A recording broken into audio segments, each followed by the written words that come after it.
meus amigos, conforme combinado, vamos tratar hoje de um assunto interessantíssimo. E o nosso tema para hoje é ovários micropolicísticos. Existe uma síndrome, né? Síndrome é quando eu tenho um monte de coisas que você vai juntando, forma todo um contexto, uma síndrome dos ovários micropolicísticos. Lá pelos idos de 1935, Stein e Leventhal, os dois, Stein e Leventhal, descreveram este quadro e por isso este quadro também fica com o nome de Síndrome de Stein-Leventhal. Naquela época, para eles e quem os seguiram até bem próximo dos dias de hoje, era preciso que a mulher apresentasse todo um quadro para ser considerada pertencente a esta síndrome. E qual era todo este quadro? Então, eu precisava ter uma mulher gorda, eu precisava ter barba, eu precisava ter pelos na auréola, pelos no meio da barriga, embaixo no biquíni, os pelos subindo em direção ao umbigo, pelos no meio das costas. Então, uma mulher gorda, toda cheia de pelos, apresentando sempre uma grande oleosidade de pele e de cabelos, e ainda apresentando uma queda de cabelo, tradicionalmente a forma masculina. Então, queda de cabelo, obesidade, oleosidade e associado, claro, a voz mais grossa, ainda uma alteração menstrual, evoluindo para raras menstruações. Podia inicialmente ter alguns distúrbios menstruais para excesso de sangramento, mas na verdade a tendência era uma diminuição, um alongamento deste ciclo e produzindo menstruações menores, chegando à situação de amenorreia, ou seja, parada de menstruação. Em contrapartida a não menstruar, nós ainda encontrávamos uma outra história, a presença de produção de leite nas mamas. Claro que se eu tenho uma anovulação, ou seja, não tenho produção perfeita do óvulo que depois vai me levar à menstruação, eu também não vou ter gravidez. E por isso eu tinha aí uma infertilidade. Quando não neste quadro de infertilidade, mas que esporadicamente escapava um óvulo e que produzisse uma gravidez, nós tínhamos aí alta frequência, altos índices de abortamento. Então, todo este quadro, com todas estas descrições, é que formava a chamada síndrome dos ovários micropolicísticos. Eu não acredito que seja do vosso tempo, mas se perguntarem para a mãe, para as avós, vocês vão confirmar com elas uma história. A história da apresentação da mulher barbada. A mulher barbada era uma das atrações lá em tempos passados, apresentadas nos circos. Quando o circo era a atração, Uma das atrações era a mulher barbada, que era uma mulher com toda essa descrição, uma mulher gorda, com barba, oleosa, brilhante, né? Cabelos escorridos de tanta oleosidade, forte, enfim. Essa era a situação aonde se enquadravam as mulheres chamadas então ou ditas tendo a síndrome dos ovários micropolicísticos. E só então com tudo isso é que elas tinham um tratamento, o direcionamento para um tratamento. Graças a Deus, hoje em dia não é mais assim. Hoje em dia você não precisa ter todo este quadro para ser considerado síndrome de ovário micropolicístico ou tendo ovário micropolicístico. Hoje em dia se considera que a mulher precisa ter 2 dos 3 itens que eu vou citar.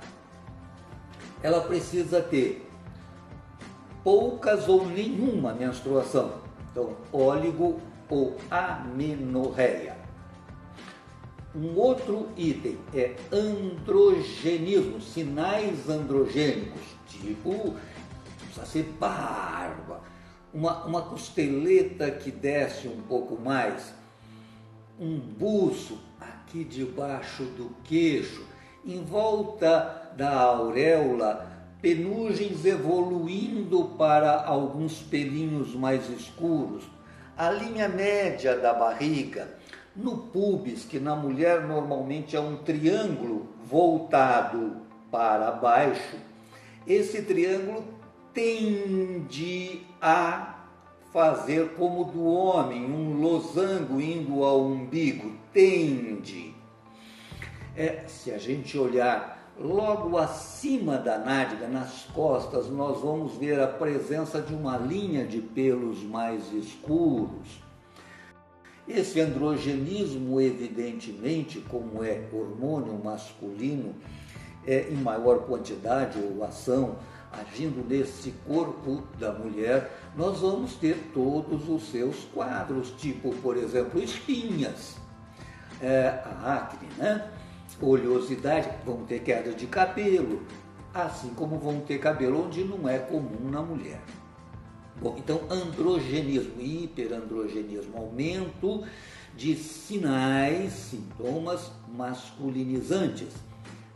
Pode não ser tudo isso, mas eu posso, por exemplo, encontrar este aumento androgênico nos exames.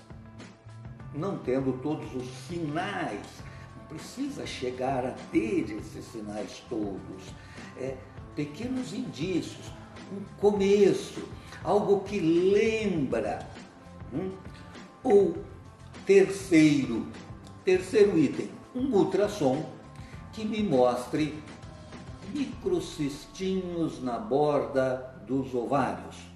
Então, uma menstruação pouca ou nenhuma, sinais androgênicos, sinais físicos e ou de exames. Um ultrassom mostrando microcistinhos na borda, na periferia do ovário. Então veja que 2 destes 3 já caracterizam o quadro hoje. Então, é aí que eu quero chamar a tua atenção. Observa bem comigo. 2 destes 3. Então, se 2 destes 3, por exemplo, forem o primeiro e o segundo, sem a presença do terceiro, são 2.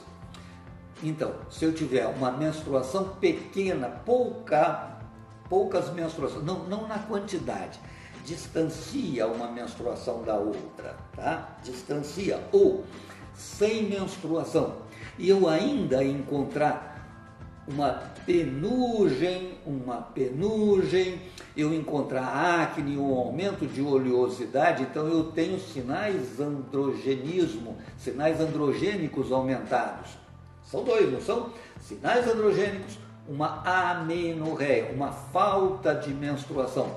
2 já caracterizo, mesmo que o meu ultrassom não me mostre ainda a presença da formação dos microcistos, mesmo que o ultrassom ainda não me mostre a formação dos microcistos, mas 2 destes 3 índices já denotam a existência, o desenvolvimento desta alteração hormonal, desta alteração metabólica dentro do organismo desta mulher. Então vejamos, visto isso, hoje eu posso então até ter, volto a frisar, eu posso até ter uma paciente que eu vou dizer que tem síndrome dos ovários micropolicísticos, embora o ultrassom não mostre os microcistos ainda. Mas veja, claro, nós cuidamos de pessoas, nós não cuidamos de imagens de ultrassom. Então, mais importante o meu quadro indicando, olha, vai desenvolver. E não preciso esperar a mulher se transformar numa mulher barbada para dizer, ela tem ovário micropolicístico e agora vou tratá-la. Não, claro que eu não preciso e não devemos, isso é mais importante, tá? A importância está em que você faça o diagnóstico o mais precoce possível, para não deixar que esta mulher evolua até esta desagradável situação.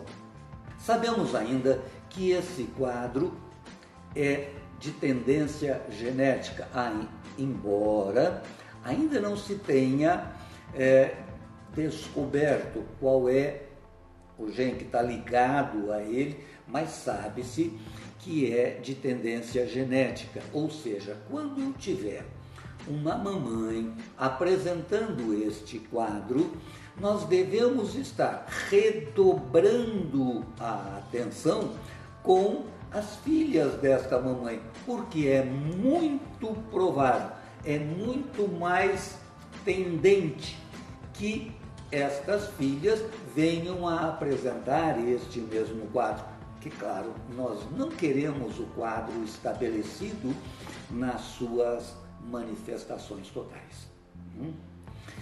Mas e como é que é este quadro?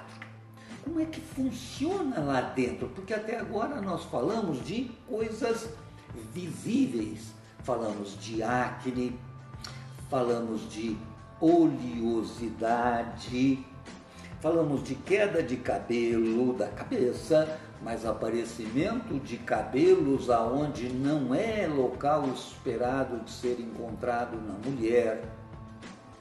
Falamos de uma facilidade aí, de uma associação com obesidade.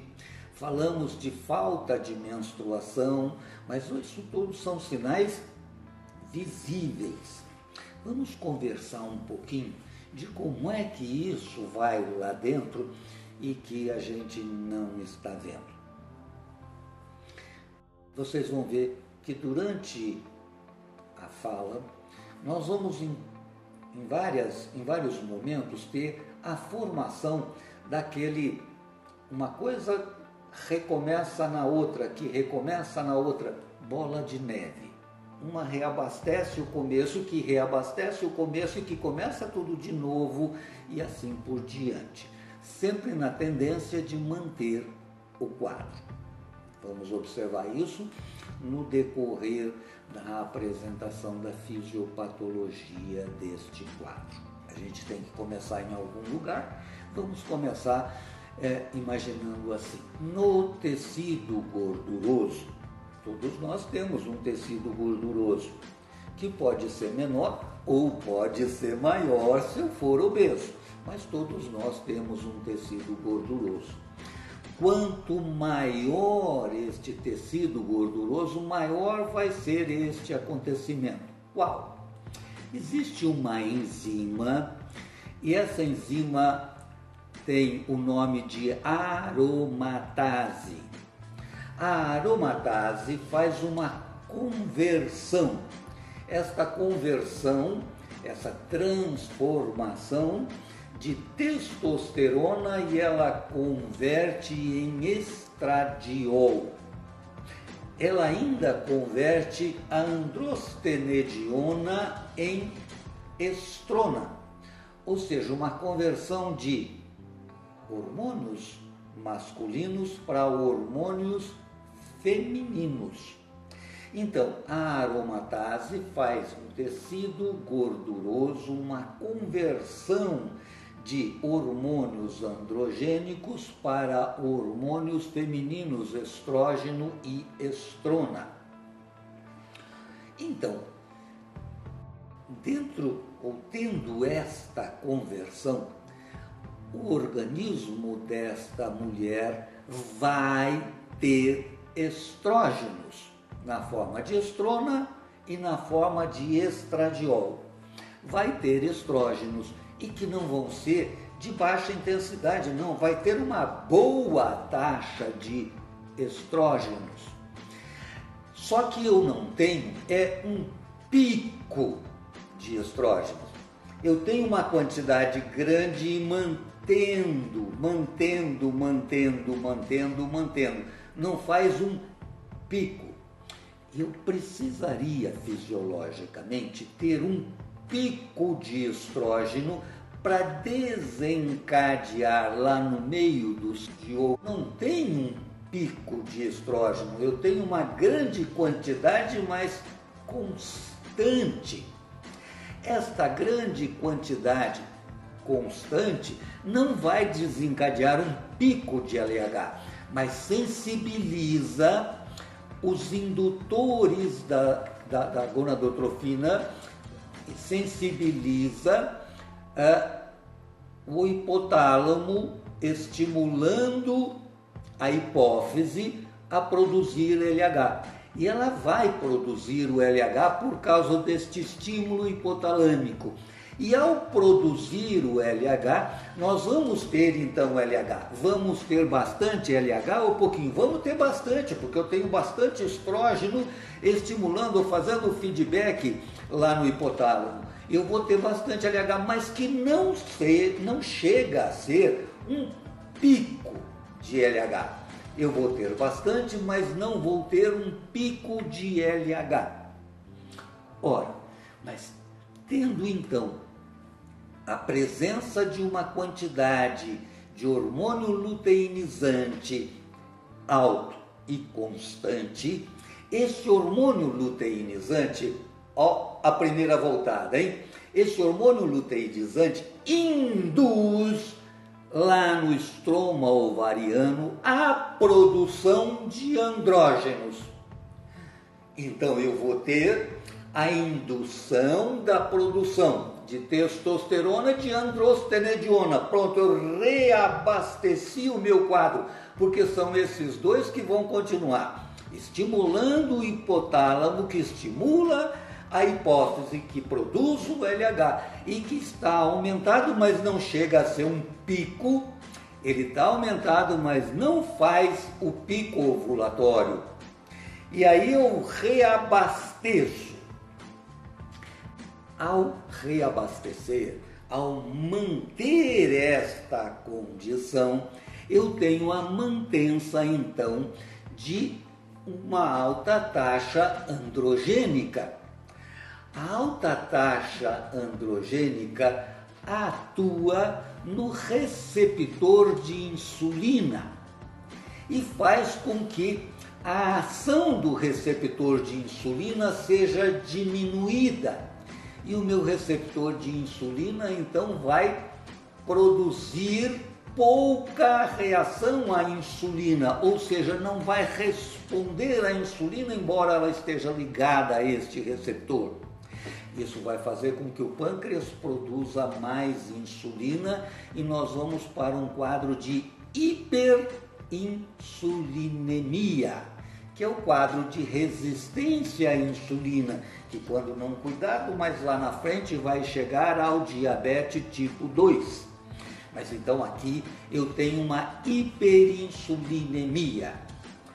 A hiperinsulinemia vai fazer essa quantidade grande de insulina vai fazer uma ação lá no fígado, que é o bloqueio da produção de SHBG, que é aquela proteína que se liga à testosterona para transportá-la, e ela fica inutilizada quando aqui ligada. E aí, como cai a SHBG, caiu a proteína ligadora de hormônios sexuais, então eu vou ter maior taxa de testosterona livre, não foi ligada.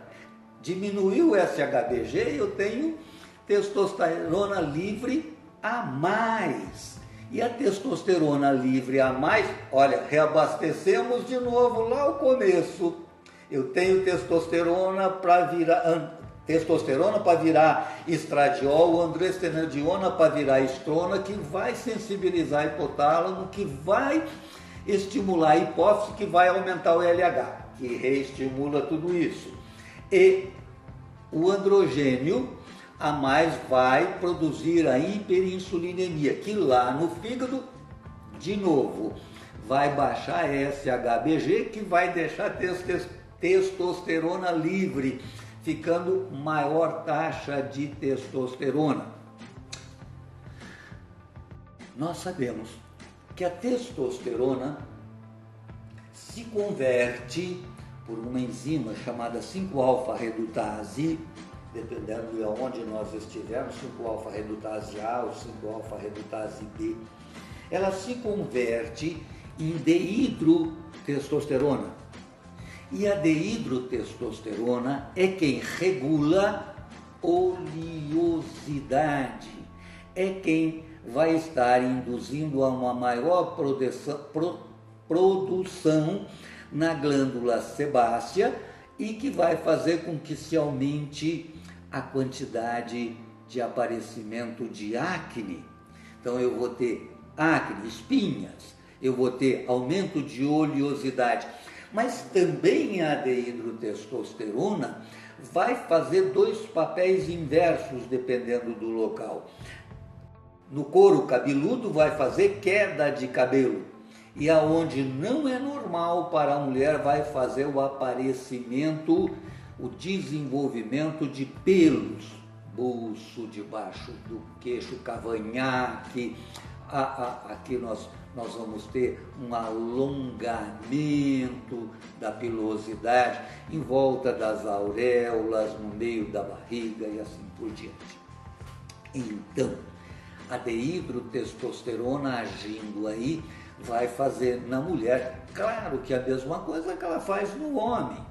Ela é responsável por aquela agressividade do homem. Então, lá no quadro da mulher barbada, eu tinha aquela mulher barbada forte, eu tinha aquela mulher barbada, claro, com maior massa muscular, mas eu tinha aquela mulher barbada também com uma massa muscular bloqueada de absorver ou de captar a glicose na musculatura, produzindo um aumento de glicemia, um aumento de insulina, hiperinsulinemia. Ora, nós então aqui estamos naquela situação aonde eu tenho a paciente com um ovário, aonde eu vou ter a formação, eu vou ter até um FSH, que é um indutor do ovário para a formação do folículo reduzido. O FSH vai cair. Mas por que o FSH vai cair? Porque feedback negativo da estrona e do estradiol diminui em FSH. Mas eu vou ter a formação de folículos e eu não vou ter aquilo que naturalmente acontece, que é a diferenciação de um deles. E um deles se torna maior e se sobrepõe aos outros todos que param no crescimento. Eu não vou ter, porque eu não vou ter esta diferenciação. Eu vou ter a formação de um punhado deles e que vão evoluir muito pouco, não chegando à ovulação. E por não chegar à ovulação, nós vamos ter lá uma bolinha, um cistinho com um óvulozinho dentro, não desenvolvido, não amadurecido, não próprio, não pronto para uma gestação. Então, eu vou ter como imagem ultrassonográfica a presença destes cistinhos que, ao se formarem, vão fazer com que o ovário aumente de tamanho. Mais do que isso, a parte externa do ovário se espessa e por isso vai ficar o ovário com uma característica esbranquiçada, bojudo, aumentado pelos cistinhos que tem lá dentro e esbranquiçado. Claro que é isto por não ter a ovulação de rotina, a ovulação mensal, é por isso que nós temos um quadro de uma dificuldade de ficar grávida e às vezes é só aí que a mulher acaba indo procurar um médico porque ela não está conseguindo engravidar. E aí se faz esse diagnóstico. Então veja,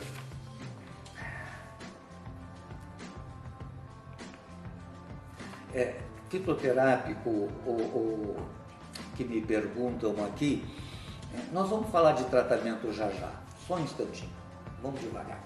Então, dentro desta colocação, nós vamos ter esta dificuldade de gravidez, por isso o termo infertilidade. Quando ocasionalmente ocorrer uma ovulação, nós vamos ter o desenvolvimento como se fosse para uma gravidez. Como se fosse, não, é uma gravidez, mas como se fosse para levá-la a termo. Só que este folículo que desenvolveu, que ovulou e que virou corpo lúteo, pela ação aumentada de andrógenos, ele vai sofrer um envelhecimento rápido, ele não vai se manter, ele vai ser insuficiente. Insuficiente a quê? A produzir aquilo que ele teria que produzir, que seria estrógeno e especialmente progesterona.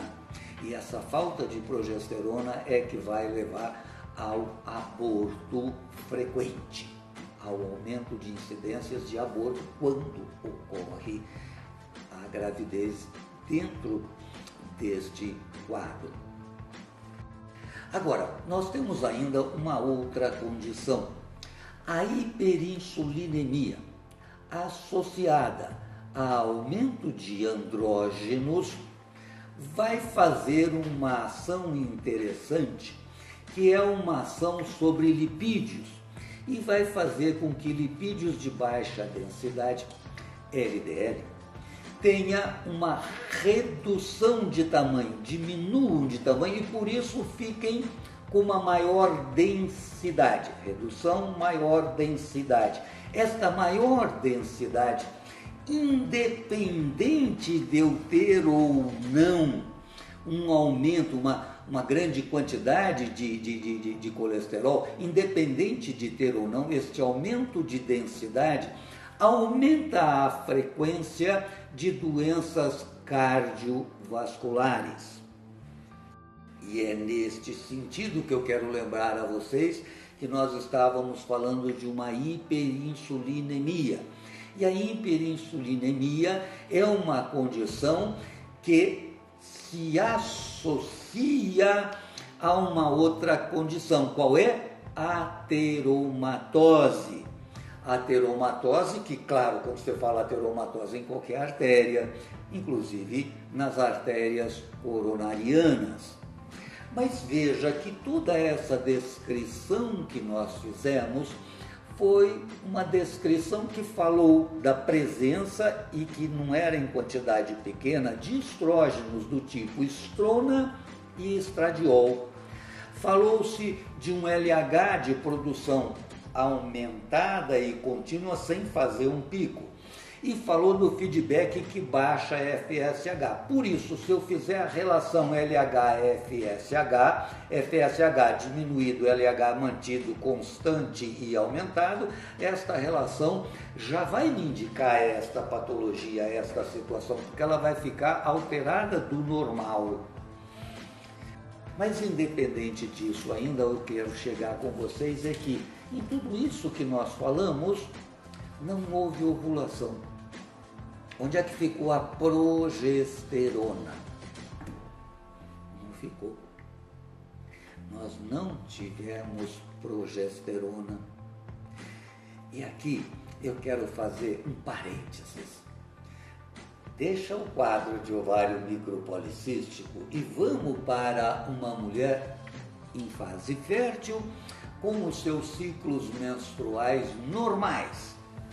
E aí quando nós chegamos lá naquela situação bem próxima e na menstruação, é aquela situação onde o pico de estrógeno desencadeou o LH, que fez um pico de progesterona, não houve gravidez, os dois estão caindo. E quando a progesterona cai, nós temos a mulher irritada, chorosa, deprimida e que dão o nome de tensão pré-menstrual. Ora, isto é produzido pela queda, pela falta da progesterona, porque a progesterona é protetora de serotonina. Se agora voltamos para o nosso dia de hoje, nós estamos falando de um ovário micropolicístico, onde acabamos vendo que nós não vamos ter progesterona. E se nós não temos progesterona, quem é que protege serotonina? Não protege serotonina. Então, qual é a associação que eu tenho que esperar que aconteça junto com o ovário micropolicístico? Depressão. Outro quadro frequentemente associado é do hipotireoidismo. Então veja as derivações que nós temos que estar sempre alertas nestas condições. Para não extrapolar o tempo, vamos então tentar visualizar o que é que nós poderíamos fazer a nível de tratamento. Ora, vamos pensar, vamos estudar tudo isso que nós vimos. Nós temos lá uma aromatase que faz esta transformação de testosterona, de androstenediona em estrona e estriol. A aromatase é uma enzima. Posso bloquear a aromatase? Posso bloquear a aromatase. E como é que a gente bloqueia a aromatase? Ora, o bloqueio de aromatase se faz de algumas formas. Por exemplo, nós podemos estar usando crisina. Agora estou respondendo a sua pergunta. Nós podemos estar usando crisina, o pigeon africano, o resveratrol e até o zinco. Tem que estar em boa quantidade, por isso a gente não sabendo se tem ou não tem, vamos dar o zinco. São bloqueadores da enzima aromatase. Claro que eu podia estar usando o anastrozol. Podia, é um bloqueador de aromatase, é um bloqueador da formação de estrógenos, que se usa, por exemplo, quando se tem um câncer e um câncer que seja estrógeno dependente, e você tem que bloquear o estrógeno e usa, então, nesta condição.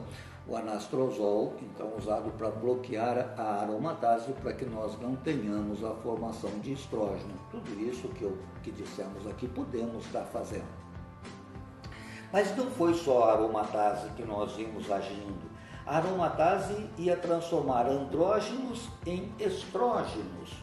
Mas nós vimos também que nós tínhamos a testosterona sendo transformada em dehidrotestosterona, e é a dehidrotestosterona que vai agir regulando a glândula sebácea e, por isso, aumentando a oleosidade e podendo nos levar à questão de acne.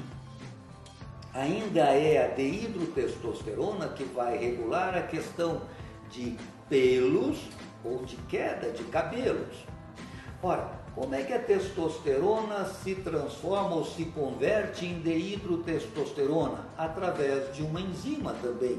Essa enzima é a 5-alfa-redutase, A ou B, dependendo se nós estamos na próstata ou se nós estamos na parte externa do corpo, na periferia do corpo. Então, nós podemos estar pensando em brecar esta enzima. Como é que nós brecamos esta enzima? Hidroclorotiazida, que é um diurético, ele breca esta enzima. Nós podíamos usar a finasterida. Nós sabemos que a finasterida breca bem a 5-alfa-redutase lá da próstata, mas não breca bem a 5-alfa-redutase daqui da parte externa, da periferia.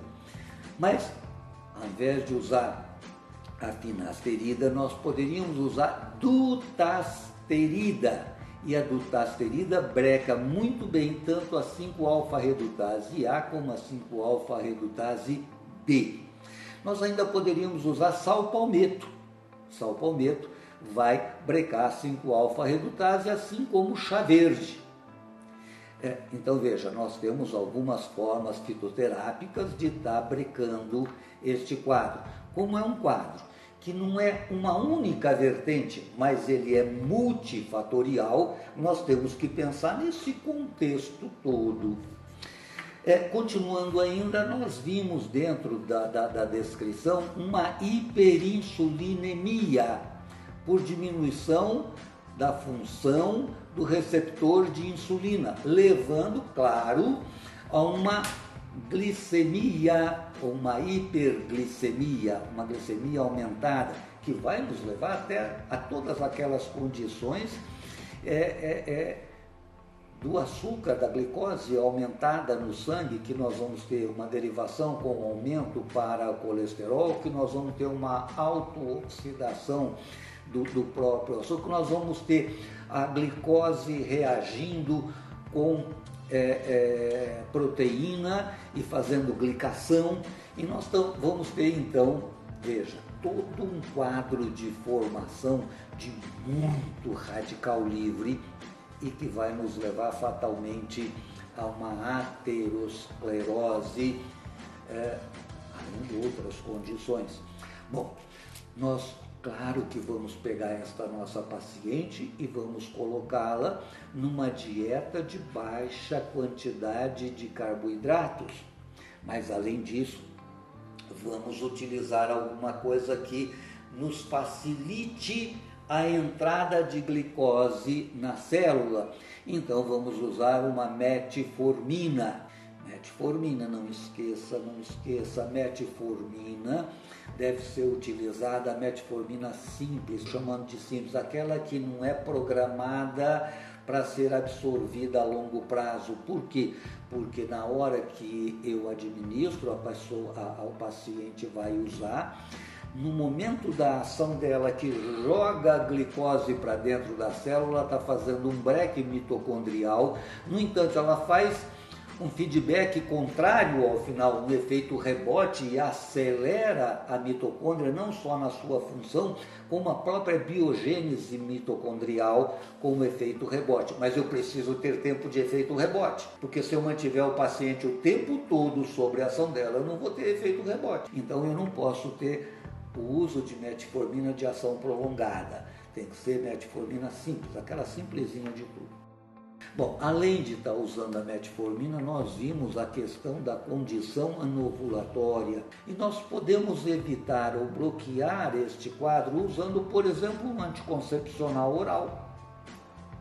Esse anticoncepcional pode ser qualquer anticoncepcional, mas vai ser muito bom. Nós sabemos que os anticoncepcionais têm estrógeno e progesterona.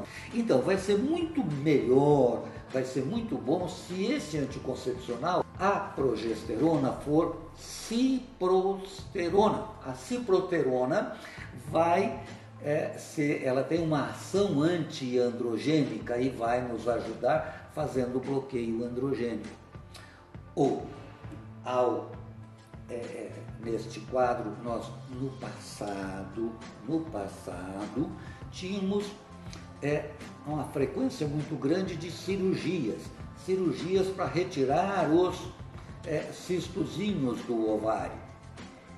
Isso hoje sabemos que não vai me resolver em absolutamente nada, mas eu tenho uma outra opção para trazer a vocês. Essa outra opção seria o uso de uma progesterona, que é aquilo que a mulher não tem em todo este quadro.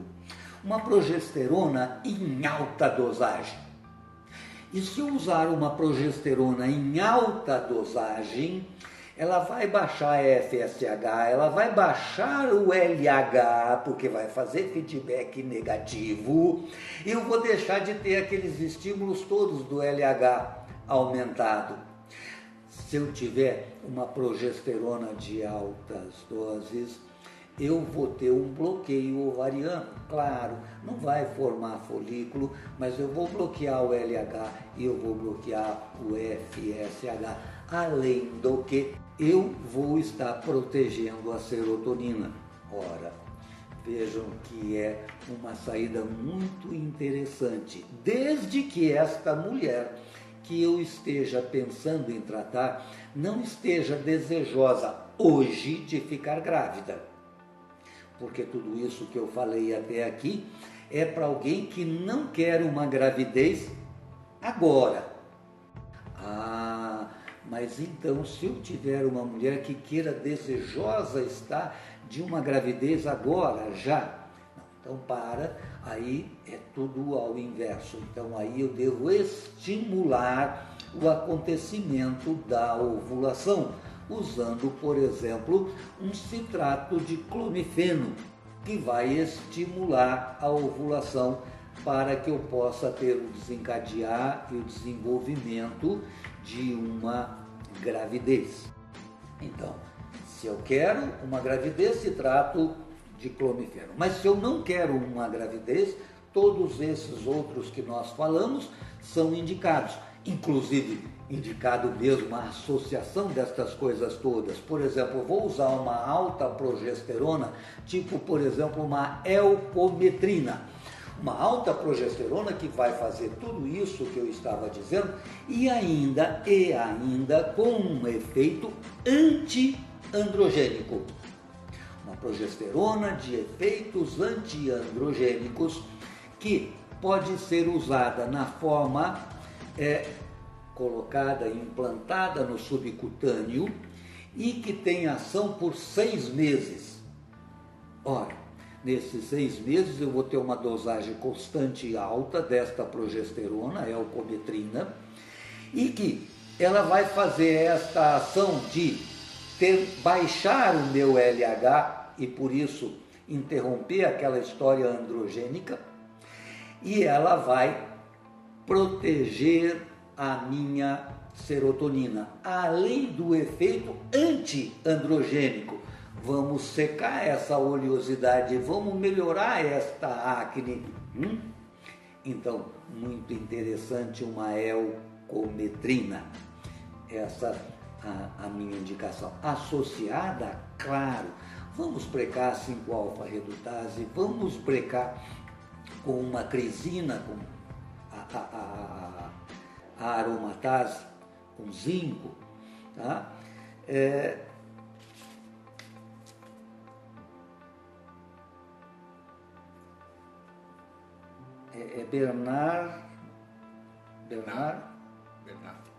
Bernardo Silveira me pergunta o que eu acho da L-carnitina na produção de hormônios. A L-carnitina é algo que vai fazer com que eu consiga eu consiga fazer a produção mitocondrial. A produção mitocondrial ela é dependente da L-carnitina, que vai conduzir lipídios, que vai carregar lipídios para a mitocôndria para que ela funcione e faça a produção de energia e das outras substâncias. Então, toda vez que eu tiver uma glândula, essa glândula, para a sua função, ela precisa eminentemente de uma alta função mitocondrial. Por exemplo, se nós estivermos falando de pâncreas, não precisa ser exclusivamente, mas por exemplo, estamos falando de pâncreas, é uma glândula, essa glândula vai produzir, por exemplo, glucagon, essa glândula vai produzir insulina, lá no testículo vai produzir testosterona, no ovário nós vamos ter produção de estrógenos. Claro que eu preciso de uma função mitocondrial ótima, para que eu possa ter a produção das substâncias que eu desejar. No caso, estamos falando de hormônios. Então, lógico que a carnitina é algo bem-vindo. Veja, não citei carnitina? Não citei carnitina, porque eu estou tentando ficar com a coisa bem restrita, bem enxutinha. Nós vamos estar falando numa sequência de acne, nós vamos estar falando de alopécias, nós vamos estar falando de uma série de coisas e que estão envolvidas aqui dentro deste quadro e que não daria no tempo para a gente poder estar dissecando de uma forma melhor. Por isso, falando de uma forma condensada, e vamos fazer algumas lives satélites.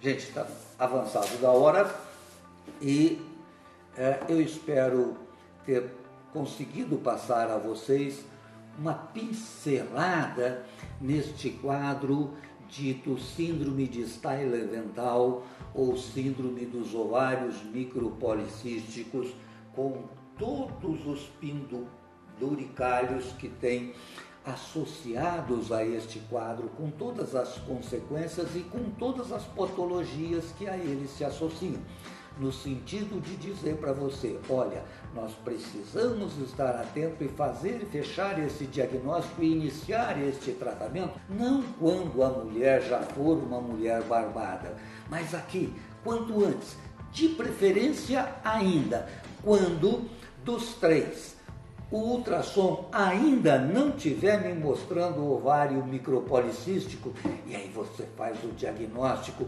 por aumento androgênico e pela óligo ou amenorreia. Parabéns a você que conseguiu chegar aí. Tá? Um abraço, foi um prazer estar com vocês. Boa noite, tudo de bom.